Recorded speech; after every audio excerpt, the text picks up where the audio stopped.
Buenas tardes, nosotras somos estudiantes de fisioterapia de la Universidad Manuela Beltrán. Nuestro grupo está conformado por Joana Carolina Quintero, Laura Estefanía Leguizamón, Laura López, Alejandra López y Angie Vanessa Villalobos. Nosotras pertenecemos al grupo de procesos de rehabilitación AK1 de la profesora Carmen Páez. A continuación les mostraremos lo que es la cartilla de amputados. Iniciaremos hablando de lo que algunos autores refieren sobre amputación. Osorio, en el 2009, nos define la amputación como una condición adquirida cuyo resultado es la pérdida de una extremidad y cuya causa suele ser una lesión, una enfermedad o una operación quirúrgica.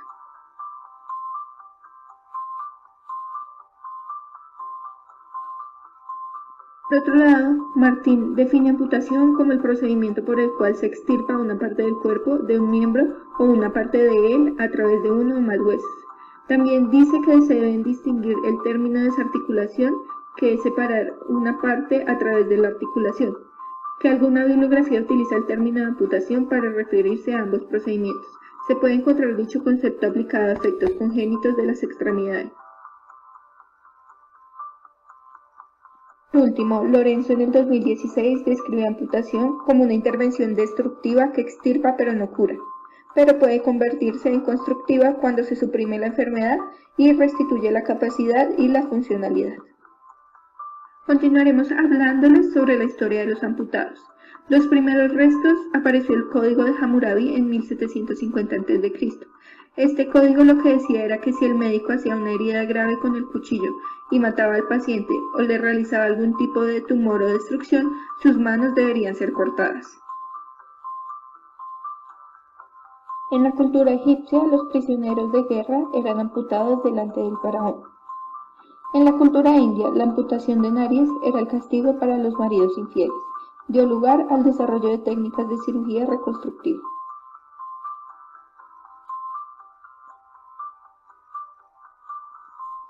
Sin embargo, las primeras amputaciones, que eran realizadas para principalmente quitar el tejido que ya estaba muerto, eran limitadas, debido a que surgía una gran pérdida de sangre porque cortaban las arterias sanas. Por eso, algunos cirujanos en la antigua Grecia y Roma decidieron crear una técnica que era atar o ligar los vasos sanguíneos, pero consecuentemente esta técnica no se siguió utilizando y se reemplazó por utilizar los vasos sanguíneos y colocarles hielo al rojo vivo y aceite hirviendo. Posteriormente llegó un cirujano militar francés llamado Ambroise Paré. Este curiosamente volvió a introducir la técnica de ligar los vasos sanguíneos. Esta fue su más importante contribución, como lo hacían los griegos y los romanos. Otro importante avance en la historia fue la introducción de las operaciones quirúrgicas del torniquete. Esto controlaba mejor la pérdida de sangre durante la amputación. Posteriormente, otro evento mucho más importante fue la anestesia. Todos estos descubrimientos fueron puestos en marcha de forma extensiva durante la Guerra Civil Americana, donde se realizaron miles de amputaciones. La pequeña bala de plomo de esos tiempos lo que hacía era pulverizar todos los tejidos corporales como ningún arma lo había hecho hasta el momento. Esto explica el 75% de las cirugías que se hacían en el campo de batalla. En estos momentos, los cirujanos no incluían ninguna tarea de mantener estéril el área donde iban a amputar. Rara vez se lavaban las manos y apenas podían lavar su instrumental entre cada operación. La meta principal era la velocidad, para poder atender a todos los pacientes posibles. Las operaciones eran hechas con mucha rapidez, normalmente entre 10 y 15 minutos. El cirujano dormía al paciente con un trapo mojado con cloroformo y entonces rápidamente aplicaba el torniquete encima de la herida antes de cortar la piel y los músculos. Lo siguiente era esperar los huesos y los cirujanos de esta guerra recibían el apodo de cortahuesos. Los vasos sanguíneos eran cosidos mediante sutura.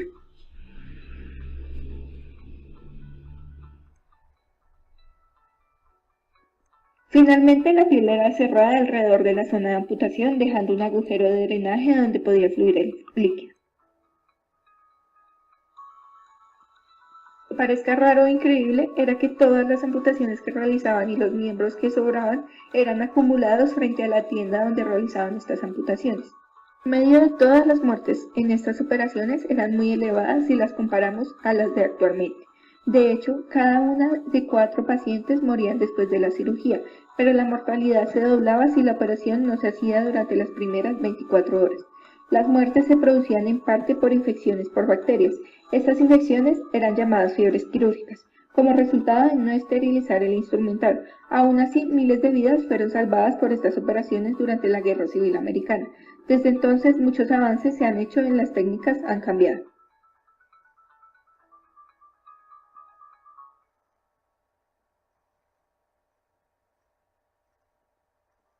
En cuanto a la etiología o factores de riesgos asociados, encontramos falta de riego sanguíneo. Esto conlleva que el miembro se vuelva inútil y sea una amenaza para la vida de la persona. Debe observarse cambios de temperatura, presencia de frialdad en la zona afectada. El color parece pálido o azulado y ausencia de pulsos. Esta exploración ha de realizarse en ambas extremidades. Cuando se agudiza el problema, la extremidad se enfría, entumece y aparece dolor intenso. Infección, ya sea aguda o crónica, esto no va a tener ningún tratamiento ni médico ni quirúrgico. Esto ya tiene que ser causante de amputación. La más importante y la más grave es la gangrena gaseosa. Esto puede pasar después de un shock, insuficiencia renal, delirio y deslance y puede ser fatal en el paciente. Los síntomas es el cambio de color en la piel. La piel pasa de un color pálido a rojo a un color bronce hasta adquirir el color venoso. Otro tipo de infección es la osteomielitis crónica o la fractura no consolidada infectada. En estos casos esto puede causar una advertida durante mucho tiempo, de días hasta años. Es frecuentemente la presencia de dolor en el hueso provocando infección en los tejidos blandos que se encuentran sobre él y la supuración constante o intermitente en la piel. El drenaje ocasiona cuando el pus del hueso infectado forma un trayecto fistuloso desde la asta de la piel. También en el caso de infecciones tuberculosas donde la resección ósea debe ser tan radical que se hace preferible la amputación. En estas situaciones los síntomas más habituales son la rigidez de la articulación, el dolor, la calor, la hipersensibilidad. Úlceras tróficas. Esto produce una gran destrucción tisular y deterioro o incluso pérdida de la funcionalidad en un miembro sin sensibilidad tras lesión nerviosa. Es habitual indicar que la amputación quirúrgica debe ser adecuada para el mismo, sobre todo en aquellos casos donde la infección de úlceras más profundas puede constituir una amenaza mortal. Por regla general, las causas son dolor y picazón, así como el enrojecimiento en la zona, apareciendo la piel en estadios más precoces inflamadas, conflictenas y con destrucción de las capas más externas de la misma. En los más avanzados, la úlcera se puede extender hasta el hueso a través de la piel, grasa y músculo. Tumores. Suele estar indicada en tumores malignos sin signos de diseminación metastásica. El objetivo de la amputación es resecar la neoplasia maligna antes de que se genere metástasis. Puede esta ser justificada para aliviar el dolor cuando una neoplasia ha empezado a ulcerarse e infectarse o ha provocado una fractura patológica. Es importante que el nivel de la amputación sea lo suficiente proximal. Lesiones nerviosas. La indicación tras una lesión nerviosa es la aparición de úlceras tróficas en miembros sin sensibilidad. En los parapléjicos y tetraplégicos, la amputación raramente es indicada, incluso cuando los miembros inferiores no sirvan para permanecer de pie o caminar. Los miembros ayudan al paciente a mantener equilibrio cuando están sentados en silla de ruedas y sirven para distribuir las fuerzas en apoyo de carga, evitando úlceras por presión. A continuación les mostraremos los tipos de amputaciones y sus escalas de clasificación.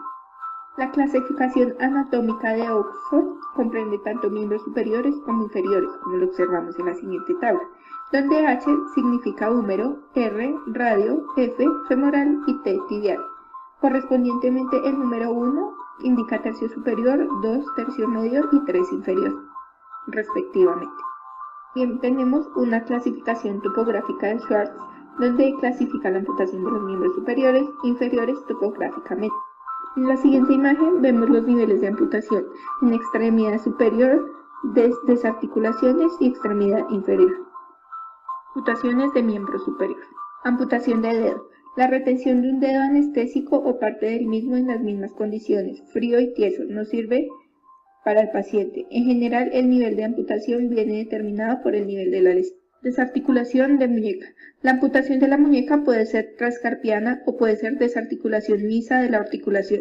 Estos tipos de amputación son preferibles a la amputación a través del antebrazo, porque debido a que no modifica la articulación radiocubital, se conserva la pronación y la supinación.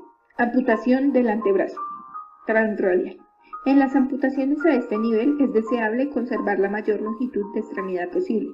En caso de que la articulación de la muñeca esté muy afectada, es menos probable que curen bien el muñón en la zona del tercio distal con respecto a la del tercio proximal, debido a que la piel distal suele ser más delgada y tener menos tejido subcutáneo, y hay estructuras poco vascularizadas. Por esta razón, en estas circunstancias excepcionales es preferible que la amputación en la unión del tercio medio y distal del antebrazo sea a este nivel. Desarticulación de codo. Esta articulación es un nivel excelente de amputación porque el encaje de la prótesis puede agarrarse con fuerza a desarticulación de hombro. Puede ser la articulación interescapulotorácica o amputación de Lightwood o cuarterectomía y desarticulación de hombro. Desarticulado de cadera. La mayor parte de las veces son causa de tumores malignos, aunque son poco frecuentes las defunciones durante la operación. La mortalidad postoperatoria sigue siendo bastante alta. Cuanto a la desarticulación de rodilla, esta es una amputación realizada entre dos superficies óseas que la hacen en lugar de cortar el hueso. Amputación transfemoral. Esta amputación es arriba de la rodilla, o como le indican sus siglas en inglés, AK, que significan above knee. Es una de las amputaciones más frecuentes. Puede suponer un gran reto para el paciente amputado, el cirujano, los protésicos, los terapeutas y cada uno de los miembros de su equipo médico. Es preciso realizarla con bastante frecuencia, a pesar de que en las últimas décadas se ha hecho un gran énfasis en preservar los niveles de amputación del pie y por debajo de la rodilla. Amputación transtibial. A nivel óseo, el cirujano trata de que la superficie de la extremidad tibial sea lo más regular posible, sobre todo en su parte anterior, lugar donde se conectan las presiones durante la marcha. Desarticulado de tobillo. El riesgo para la vida es menor, un mejor muñón puede ser establecido y el miembro puede ser más útil para la movilización progresiva. Amputación facial de pie. Esta amputación puede limitarse a uno o más dedos del pie y ser una amputación transmetatarsal o tarsometatarsal o medio transiana que es COT, siendo las selecciones muy diferentes en cada caso. Aunque todos los niveles de amputación de pie producen deficiencias en la carga y en la marcha, la necesidad y el diseño de restauración protésica varía en la extensión de la pérdida. En la siguiente imagen les mostramos los niveles de amputación, donde above es arriba y below abajo. Entonces tenemos el hombro, que es shoulders, y el codo, que es el bow. Cuando encontramos AE, quiere decir above el bow, o sea, encima del codo, o below el bow, debajo del codo. También tenemos la desarticulación de cadera, que significa en inglés hip, y knee, que es la rodilla. Entonces encontraremos AK y BK, above knee y below knee. Dentro de las complicaciones inmediatas tenemos los hematomas, que se minimizan con hemostasia y drenes de Penrose. Las infecciones son mucho más frecuentes en amputaciones debidas a enfermedades vasculares periféricas, especialmente en los pacientes diabéticos. Complicaciones inmediatas. Dentro de las complicaciones inmediatas tenemos la necrosis. Una necrosis leve puede tratarse de forma conservadora. La más intensa exige resección o cuña o reamputación a nivel proximal. La otra es las contracturas. Estas pueden evitarse mediante colocación adecuada del muñón y ejercicios para fortalecer los músculos y movilizar articulaciones, como lo vemos en la siguiente imagen. En cuanto a los neuromas, se forman siempre sobre el final de un miembro seleccionado. El dolor causado por un neuroma puede deberse a la tracción ejercida sobre un nervio cuando el tejido cicatrizal tira de él. Puede evitarse habitualmente seccionando los nervios limpiamente a un nivel proximal para que descansen en los tejidos normales. Cuanto a la sensación del miembro fantasma, se presenta casi después de cualquier amputación. El paciente tiene la sensación de que la parte amputada todavía existe. El 80% de los amputados manifiestan dolor en la zona amputada. La probabilidad de dolor del miembro fantasma es mayor después de la amputación del miembro con dolor crónico. En muchos casos, el dolor se parece al que se sentía en el miembro antes de la amputación. Existen distintos factores en cuanto a la sensación del miembro fantasma. El factor periférico son las sensaciones dolorosas de espasmos y compresión en un miembro fantasma que se reflejan con la lesión de la tensión muscular en el miembro residual. Las terminaciones nerviosas del muñón siguen siendo sensibles a los estímulos. El enfriamiento de estas terminaciones nerviosas aumenta las tasas de activación. La disminución del flujo sanguíneo en la extremidad produce un descenso en su temperatura. De los factores centrales, los estudios de la reorganización de la corteza somatosensorial primaria después de una amputación y la desaferenciación en adultos han aportado nuevos datos sobre el dolor del miembro fantasma, como vemos en esta imagen. Dolor fantasma.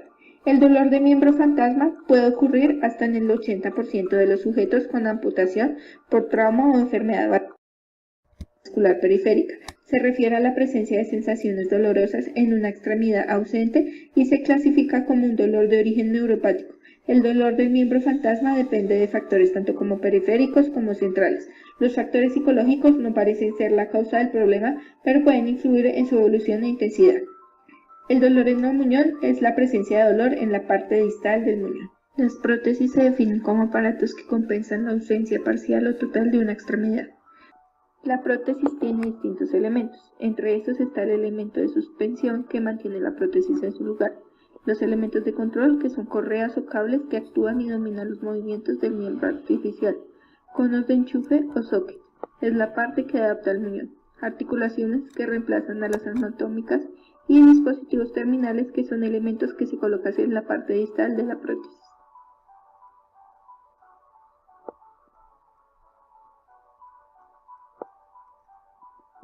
Las prótesis pueden ser para miembros superiores en las que predomina la función fina distal, especialmente si usó la mano artificial o cosmética, posteriormente se usaron los brazos más funcionales pero anticosméticos. Y últimamente se está trabajando la prótesis mioeléctrica para miembro inferior que predomina en soportar peso. Inicialmente se utilizó la prótesis de apoyo distal, pata de palo, luego las de apoyo proximal, ambas creaban observaciones en la zona de apoyo. En la siguiente imagen les mostramos los tres modelos de encaje clásicos, el americano, el francés y el alemán, ordenados del más bajo al más alto, cubre más parte de la rodilla. Lo más reciente son los encajes del silicona liners de silicona. Escalas de valoración funcional. Está la clasificación de Pohjola-Leinen, es una clasificación muy general que en realidad no habla de detalles finos del trabajo de un equipo multidisciplinario, pero puede servir para definir metas funcionales. En la siguiente escala podremos ver el nivel y la capacidad de marcha que adquiere la persona. Esta escala es la de Boyce-Seel. Está marcha independiente, marcha dependiente, marcha limitada en el domicilio, marcha con vigilancia en el domicilio, desplazamiento en silla de ruedas y postrado en cama. En cuanto a la clasificación de Roussek, encontramos los niveles de adaptación en cuanto a la prótesis. Está no adaptado, cosmética plus, cuidados personales menos, cuidados personales plus, adaptación parcial. También es útil utilizar el índice de Bartel con el fin de mirar las actividades básicas de la vida diaria y su dependencia. En cuanto al análisis de caso, iniciaremos valorando la postura con prótesis.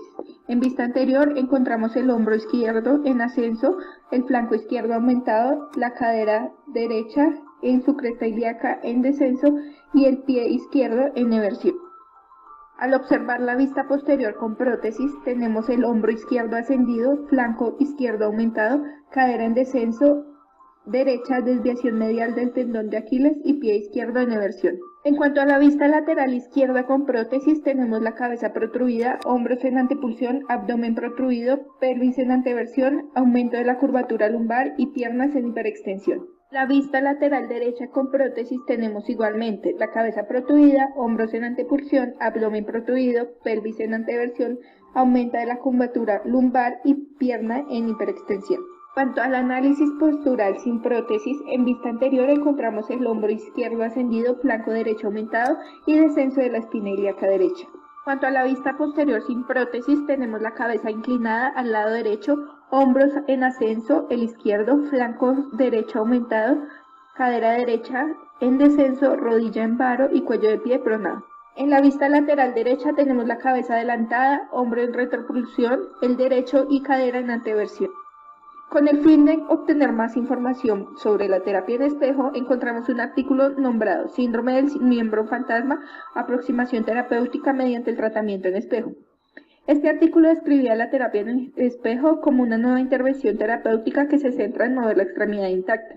Fue introducida por primera vez por Ramachandran para tratar el dolor fantasma después de una amputación.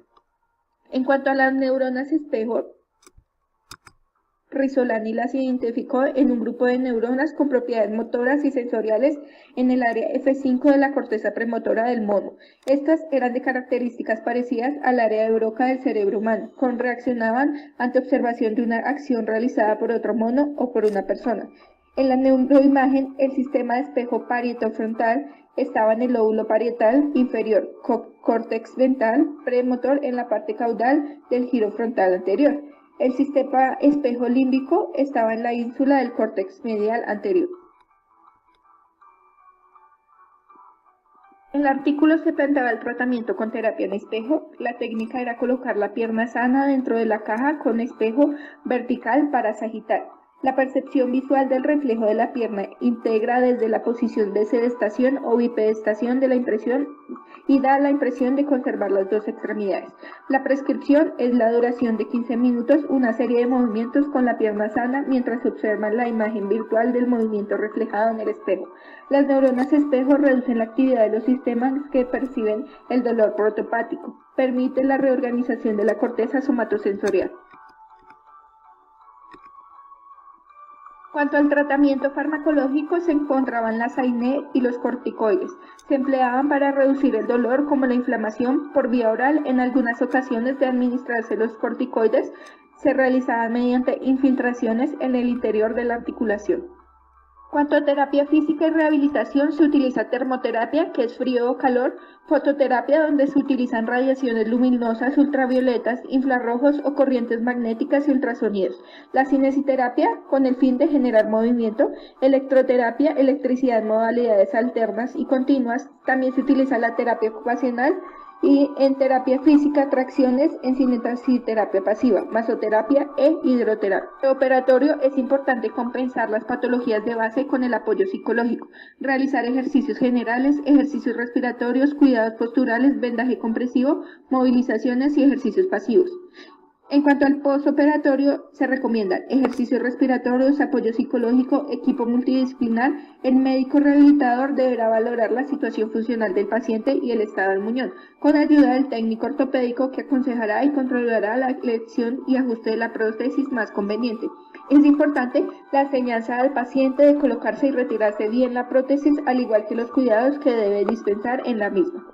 En esta imagen podemos observar unos ejercicios supremamente importantes con el fin de mejorar la respiración, ya sea abdominal, diafragmática, costal y acompañada con movimientos de los brazos.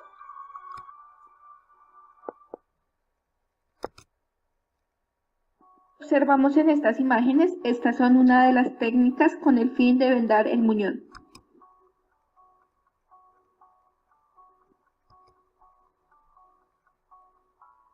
Es importante educar al paciente sobre la correcta posición del cuerpo para evitar atrofias o contracturas musculares que con el tiempo impidan la extensión completa de las articulaciones. Las recomendaciones serán las siguientes. En reposo, extender la extremidad residual al máximo sin estar flexionada y sin cojín alguno debajo.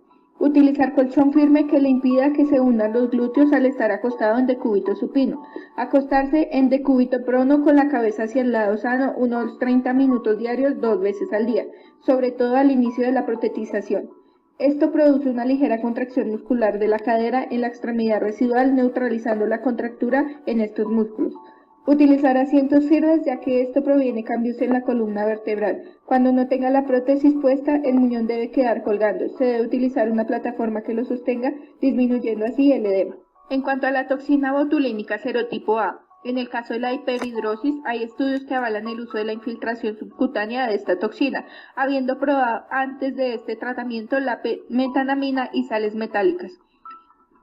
Estudios de Álvarez Sala en el 2012 mostraron que empleando esta técnica una reducción más del 78% de la sudoración, mejorando así la calidad de vida de los amputados protetizados, observándose mejoría en varios aspectos de su vida diaria, como dolor del miembro, disminución de la ansiedad y mejor forma física debido al mayor grado de actividad tolerado y entre otras. Realmente, cuando el paciente recién empieza a usar la prótesis es cuando la higiene del muñón debe ser especialmente meticulosa.